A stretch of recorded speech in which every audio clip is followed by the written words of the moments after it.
ഗുങ്കുരിപ്യോ നമ. ഓം നമോ ഭഗവതേ വാസുദേവായ. ഓം നമോ നാരായണായ. നാരായണീയം ദശകം 67 ശ്ലോകം 7-8. പീതാംബരം കരവിരാജിത ശങ്കചക്രകമോദഗീ സരസിജം കരുണാസമുദ്രം രാധാസഹായമതിസുന്ദരമണ്ഡകാസം വാതാലേശമനിശം ഹൃദി ഭാവയാമി. ശ്ലോകമേഴ്.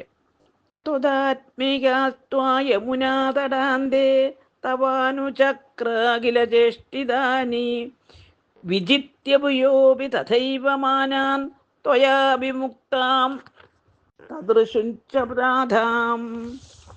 അന്വയം. അർത്ഥം.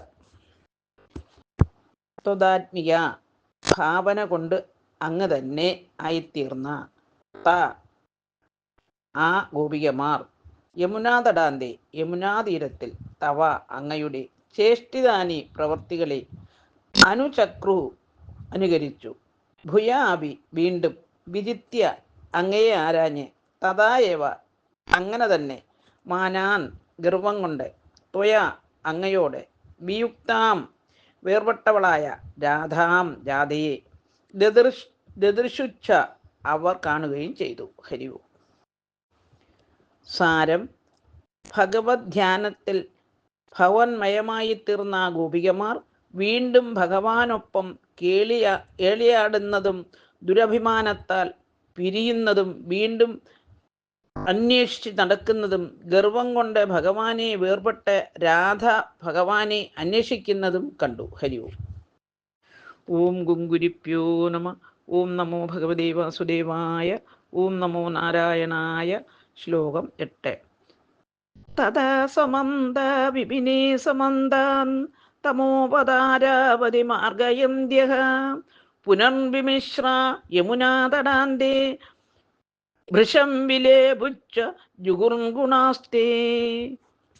അന്വയം. അർത്ഥം.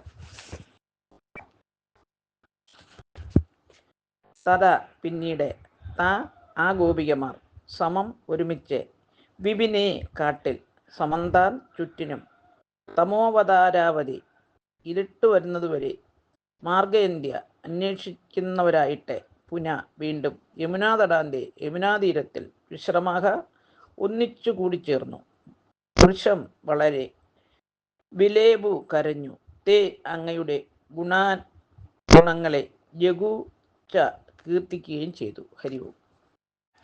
സാരം.